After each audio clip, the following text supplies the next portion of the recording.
والذین اذا انفقوا لم یسرفوا ولم یقتروا۔ اللہ پاک نے اپنے پسندیدہ بندوں کی نشانیاں جہاں ذکر فرمائی ہیں، اپنے محبوب بندوں کی علامتیں ذکر فرمائی ہیں، ان علامتوں میں سے ایک علامت اور نشانی یہ ہے کہ جب وہ خرچ کرتے ہیں، والذین اذا انفقوا، جب خرچ کرتے ہیں، لم یسرفوا، خرچ میں فضول خرچی نہیں کرتے، اسراف نہیں کرتے،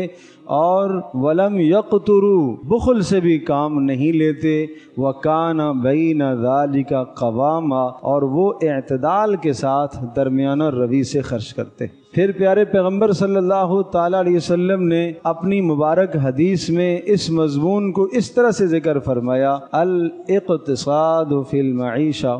آپ نے ارشاد فرمایا اقتصاد اختیار کرنا، درمیانہ روی اختیار کرنا خرچ کرنے کے اندر، الاقتصاد فی النفقہ، خرچ کرنے میں درمیانہ روی اختیار کرنا، نصف المعیشہ، اس میں انسان کی معاش کا آدھا مسئلہ حل ہو جاتا ہے کہ اگر آدمی خرچ میں اعتدال اختیار کرے۔ یوں سمجھو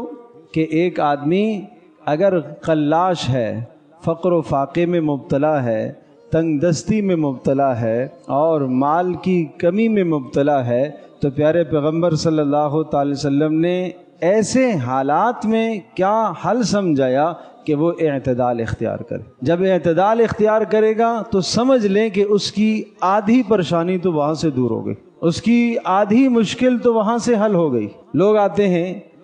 جناب اتنا قرضہ ہو گیا، میں اتنے کا مقروض ہو گیا، اور گھر میں بڑی تنگی آ گئی ہے۔ سوال یہ ہے کہ یہ قرض آنا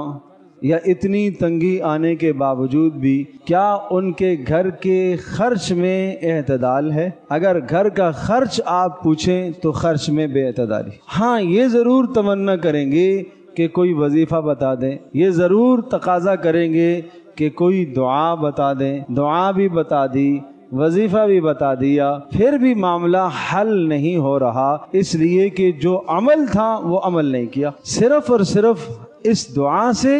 صرف اور صرف اس وظیفے سے بات نہیں بنتی جب تک انسان اس عمل میں نہ آئے، انسان اس کا سبب ہی نہ اختیار کرے، اور آدمی یہ کہے کہ میں دعا تو کر رہا ہوں۔ جس طرح سے معاش کا سبب آدمی اختیار کرتا ہے، ملازمت اور مزدوری کے لیے، تجارت کے لیے محنت کرنا وہ اپنا سبب سمجھتا ہے کہ میں یہ سبب اختیار کروں گا، اسی طرح سے اپنے اخراجات میں برکت کس طرح سے پیدا ہو جائے، اس کے لیے بھی مستقل ایک عمل ہے، مستقل کام ہے،